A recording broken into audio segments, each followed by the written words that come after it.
யோவான் நற்செய்தி அதிகாரம் 13. பாஸ்கா விழா தொடங்கவிருந்தது. தாம் இவ்வுலகத்தை விட்டு தந்தையிடம் செல்வதற்கான நேரம் வந்துவிட்டது என்பதை இயேசு அறிந்திருந்தார். உலகில் வாழ்ந்த தமக்குரியோர் மேல் அன்பு கொண்டிருந்த அவர் அவர்கள் மேல் இறுதி வரையும் அன்பு செலுத்தினார். இயேசுவை காட்டிக் கொடுக்கும் எண்ணத்தை அலகை சீமோனின் மகனாகிய யூதாசு இஸ்காரியோத்தின் உள்ளத்தில் எழச் செய்திருந்தது. இரவுணவு வேளையில் தந்தை அனைத்தையும் தம் கையில் ஒப்படைத்துள்ளார் என்பதையும், தாம் கடவுளிடமிருந்து வந்தது போல் அவரிடமே திரும்பிச் செல்ல வேண்டும் என்பதையும் அறிந்தவராய் இயேசு பந்தியிலிருந்து எழுந்து தம் மேலுடையை கழற்றி வைத்துவிட்டு ஒரு துண்டை எடுத்து இடுப்பில் கட்டிக்கொண்டார். பின்னர் ஒரு குவளையில் தண்ணீர் எடுத்து சீடர்களுடைய காலடிகளை கழுவி இடுப்பில் கட்டியிருந்த துண்டால் துடைக்க தொடங்கினார். சீமோன் பேதுருவிடம் இயேசு வந்தபோது அவர், ஆண்டவரே, நீரா என் காலடிகளை கழுவப் போகிறீர் என்று கேட்டார். இயேசு மறுமொழியாக, நான் செய்வது என்னதென்று இப்போது உனக்கு புரியாது, பின்னரே புரிந்து கொள்வாய் என்றார். பேதுரு அவரிடம், நீர் என் காலடிகளை கழுவ விடவே மாட்டேன் என்றார். இயேசு அவரை பார்த்து, நான் உன் காலடிகளை கழுவாவிட்டால் என்னோடு உனக்கு பங்கு இல்லை என்றார்.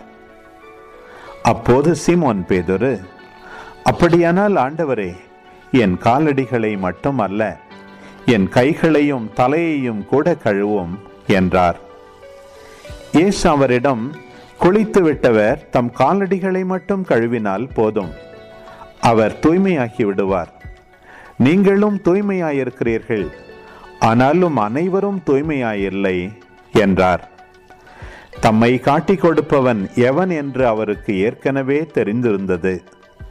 எனவேதான் உங்களுள் அனைவரும் தூய்மையாயில்லை என்றார்.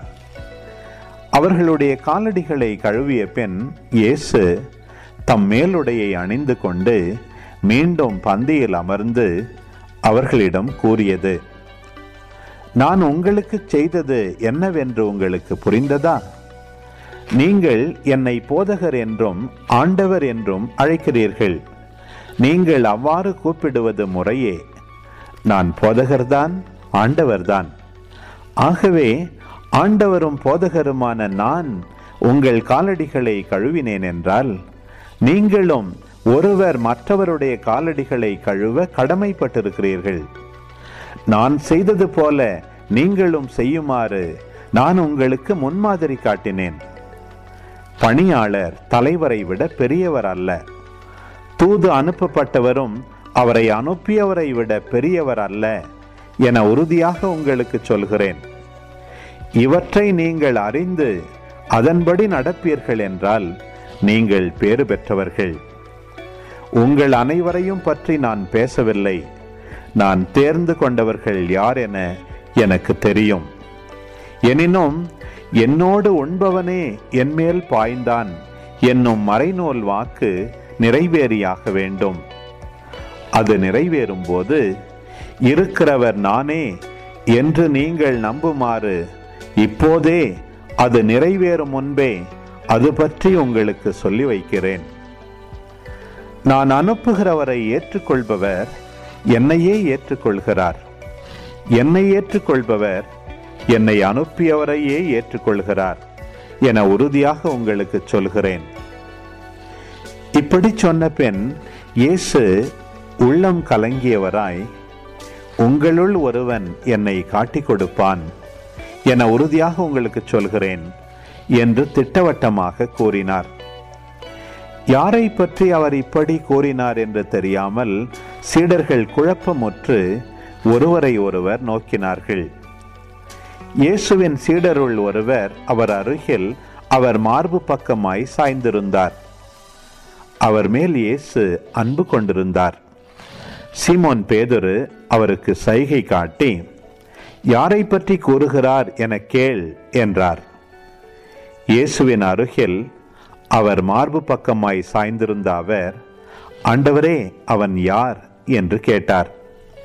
இயேசு மறுமொழியாக, நான் யாருக்கு அப்பத்துண்டை தோய்த்து கொடுக்கிறேனோ அவன்தான் எனச் சொல்லி அப்பத்துண்டை தோய்த்து சீமோன் இஸ்காரியோத்தின் மகனாகிய யூதாசுக்கு கொடுத்தார். அவன் அப்பத்துண்டை பெற்றதும் சாத்தான் அவனுக்குள் நுழைந்தான். இயேசு அவனிடம், நீ செய்யவிருப்பதை விரைவில் செய் என்றார். இயேசு ஏன் அவனிடம் இப்படி கூறினார் என்பதை பந்தியில் அமர்ந்திருந்தோர் யாரும் புரிந்து கொள்ளவில்லை. பணப்பை யூதாசிடம் இருந்ததால் திருவிழாவுக்கு தேவையானதை வாங்கவோ ஏழைகளுக்கு ஏதாவது கொடுக்கவோ இயேசு அவனிடம் கூறியிருக்கலாம் என்று சிலர் நினைத்து கொண்டனர். யூதாசு அப்பத்துண்டை பெற்றுக்கொண்டவுடன் வெளியே போனான். அது இரவு நேரம். அவன் வெளியே போன பின் இயேசு, இப்போது மானிட மகன் மாட்சி பெற்றுள்ளார், அவர் வழியாக கடவுளும் மாட்சி பெற்றுள்ளார். கடவுள் அவர் வழியாக மாட்சி பெற்றாரானால் கடவுளும் தம் வழியாய் அவரை மாட்சிப்படுத்துவார், அதையும் உடனே செய்வார். பிள்ளைகளே, இன்னும் சிறிது காலமே உங்களோடு இருப்பேன். நீங்கள் என்னை தேடுவீர்கள், ஆனால் நான் போகும் இடத்திற்கு உங்களால் வர இயலாது. இதையே யூதர்களுக்கு சொன்னேன், இப்போது உங்களுக்கும் சொல்கிறேன். ஒருவர் மற்றவரிடம் அன்பு செலுத்துங்கள் என்னும் புதிய கட்டளையை நான் உங்களுக்கு கொடுக்கிறேன். நான் உங்களிடம் அன்பு செலுத்தியது போல நீங்களும் ஒருவர் மற்றவரிடம் அன்பு செலுத்துங்கள். நீங்கள் ஒருவர் மற்றவருக்கு செலுத்தும் அன்பிலிருந்து நீங்கள் என் சீடர்கள் என்பதை எல்லாரும் அறிந்து கொள்வர் என்றார். சீமோன் பேதுரு இயேசுவிடம், ஆண்டவரே, நீர் எங்கே போகிறீர் என்று கேட்டார். இயேசு மறுமொழியாக, நான் போகும் இடத்திற்கு என்னை பின்தொடர்ந்து வர இப்போது உன்னால் இயலாது, பின்னரே என்னை பின்தொடர்வாய் என்றார்.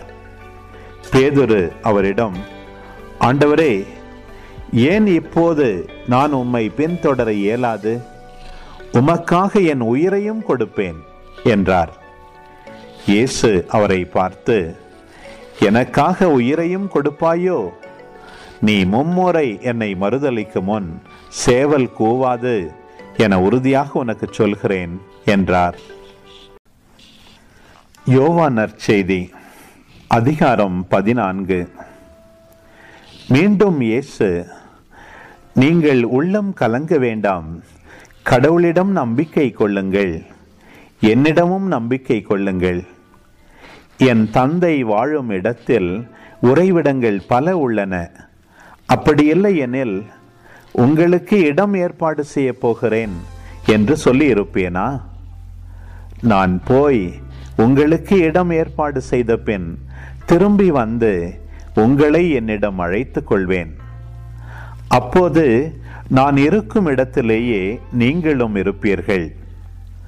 நான் போகும் இடத்திற்கு வழி உங்களுக்கு தெரியும் என்றார். தோமா அவரிடம், ஆண்டவரே, நீர் எங்கே போகிறீர் என்றே எங்களுக்கு தெரியாது. அப்படி இருக்க நீர் போகும் இடத்துக்கான வழியை நாங்கள் எப்படி தெரிந்து கொள்ள இயலும் என்றார். இயேசு அவரிடம், வழியும் உண்மையும் வாழ்வும் நானே. என் வழியாய் அன்றி எவரும் தந்தையிடம் வருவதில்லை. நீங்கள் என்னை அறிந்திருந்தால் என் தந்தையையும் அறிந்திருப்பீர்கள். இது முதல் நீங்கள் தந்தையை அறிந்திருக்கிறீர்கள், அவரை கண்டும் இருக்கிறீர்கள் என்றார். அப்போது பிலிப்பு அவரிடம், ஆண்டவரே, தந்தையை எங்களுக்கு காட்டும், அதுவே போதும் என்றார். இயேசு அவரிடம் கூறியது, பிலிப்பே, இவ்வளவு காலம் நான் உங்களோடு இருந்தும் நீ என்னை அறிந்து கொள்ளவில்லையா?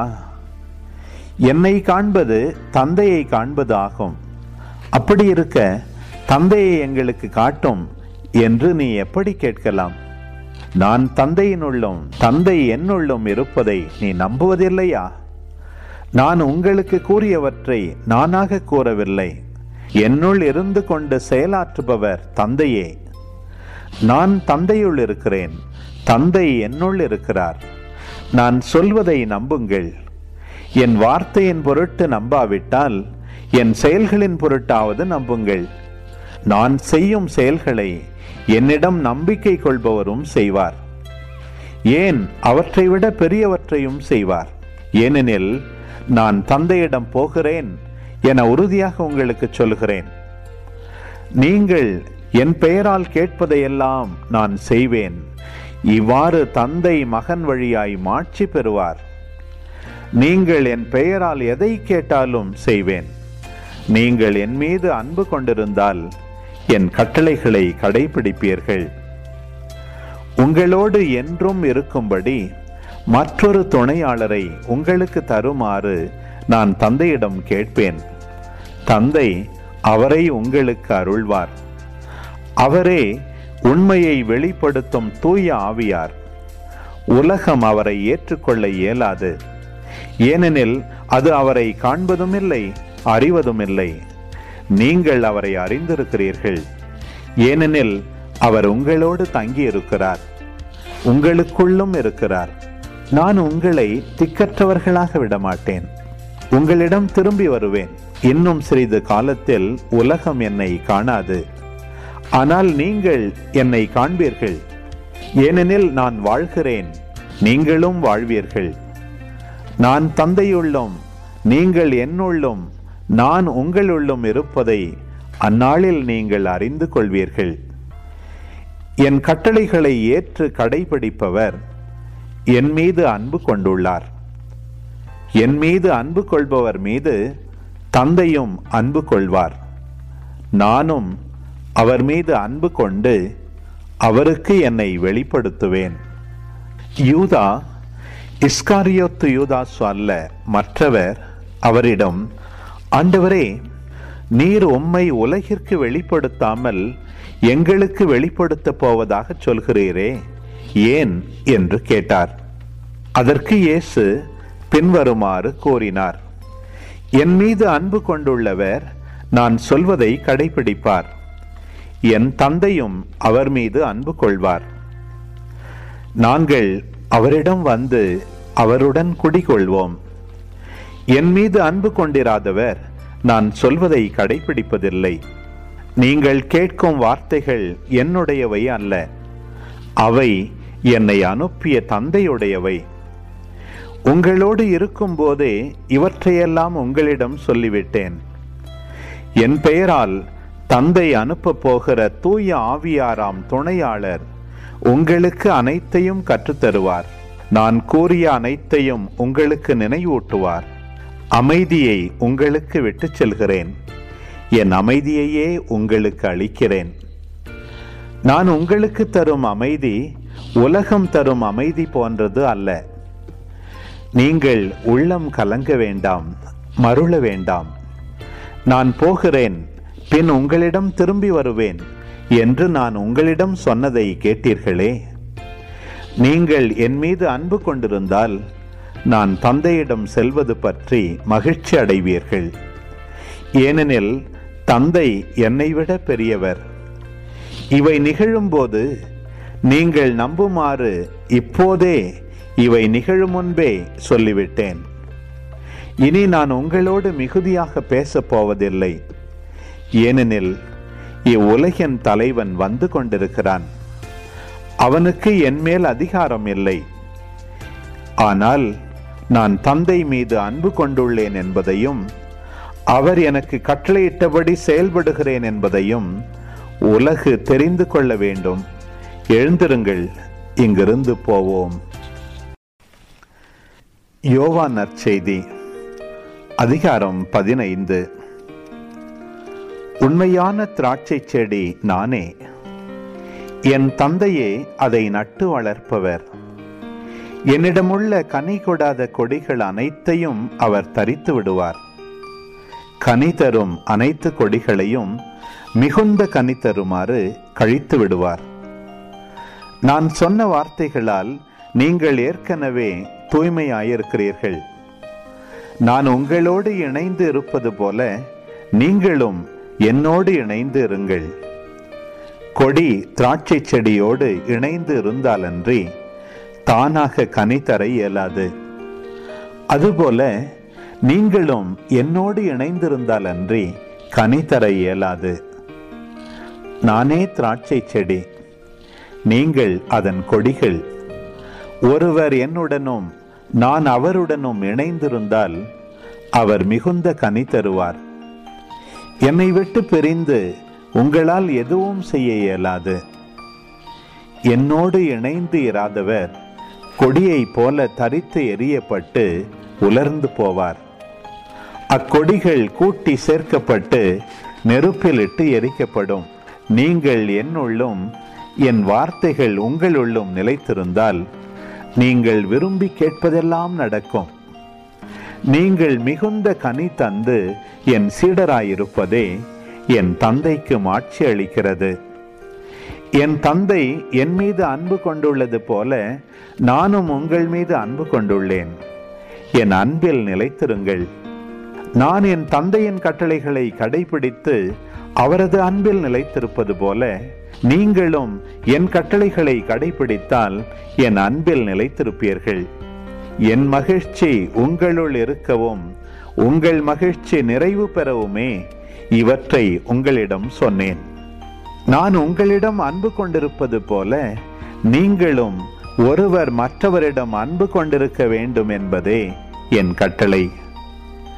தம் நண்பர்களுக்காக உயிரை கொடுப்பதை விட சிறந்த அன்பு யாரிடமும் இல்லை. நான் கட்டளையிடுவதையெல்லாம் நீங்கள் செய்தால் நீங்கள் என் நண்பர்களாயிருப்பீர்கள். இனி நான் உங்களை பணியாளர் என்று சொல்ல மாட்டேன். ஏனெனில் தம் தலைவர் செய்வது என்னது என்று பணியாளருக்கு தெரியாது. உங்களை நான் நண்பர்கள் என்றேன். ஏனெனில் என் தந்தையிடமிருந்து நான் கேட்டவை அனைத்தையும் உங்களுக்கு அறிவித்தேன். நீங்கள் என்னை தேர்ந்து கொள்ளவில்லை, நான் தான் உங்களை தேர்ந்து கொண்டேன். நீங்கள் கனி தரவும் நீங்கள் தரும் கனி நிலைத்திருக்கவும் உங்களை ஏற்படுத்தினேன். ஆகவே நீங்கள் என் பெயரால் தந்தையிடம் கேட்பதையெல்லாம் அவர் உங்களுக்கு கொடுப்பார். நீங்கள் ஒருவர் மற்றவரிடம் அன்பு கொள்ள வேண்டும் என்பதே என் கட்டளை. உலகு உங்களை வெறுக்கிறதென்றால் அது உங்களை வெறுக்கும் முன்னே என்னை வெறுத்தது என்பதை தெரிந்து கொள்ளுங்கள். நீங்கள் உலகை சார்ந்தவர்களாக இருந்திருந்தால் தனக்கு சொந்தமானவர்கள் என்னும் முறையில் உலகு உங்களிடம் அன்பு செலுத்தி இருக்கும். நான் உங்களை உலகிலிருந்து தேர்ந்தெடுத்து விட்டேன். நீங்கள் உலகை சார்ந்தவர்கள் அல்ல. எனவே உலகு உங்களை வெறுக்கிறது. பணியாளர் தலைவரை விட பெரியவர் அல்ல என்று நான் உங்களுக்கு கூறியதை நினைவில் வைத்துக் கொள்ளுங்கள். என்னை அவர்கள் துன்புறுத்தினார்கள் என்றால் உங்களையும் துன்புறுத்துவார்கள். என் வார்த்தையை கடைபிடித்திருந்தால் தானே உங்கள் வார்த்தையையும் கடைபிடிப்பார்கள். என் பெயரின் பொருட்டு உங்களை இப்படியெல்லாம் நடத்துவார்கள். ஏனெனில் என்னை அனுப்பியவரை அவர்கள் அறிந்து கொள்ளவில்லை. நான் வந்து அவர்களிடம் பேசியிராவிட்டால் அவர்களுக்கு பாவம் இராது. ஆனால் இப்போது அவர்கள் தங்கள் பாவத்துக்கு சாக்கு போக்கு சொல்ல வழியில்லை. என்னை வெறுப்போர் என் தந்தையையும் வெறுக்கின்றனர். வேறு யாரும் செய்திராத செயல்களை நான் அவர்களிடையே செய்யவில்லை என்றால் அவர்களுக்கு பாவம் இராது. ஆனால் இப்போது அவர்கள் என்னையும் என் தந்தையையும் கண்டும் வெறுத்தார்கள். காரணமின்றி என்னை வெறுத்தார்கள் என்று அவர்களுடைய திருச்சட்டத்தில் எழுதியுள்ளது இவ்வாறு நிறைவேறிற்று. தந்தையிடமிருந்து நான் உங்களுக்கு அனுப்ப போகிற துணையாளர் வருவார். அவரே தந்தையிடமிருந்து வந்து உண்மையை வெளிப்படுத்தும் தூய ஆவியார். அவர் வரும்போது என்னை பற்றி சான்று பகர்வார். நீங்களும் சான்று பகர்வீர்கள்.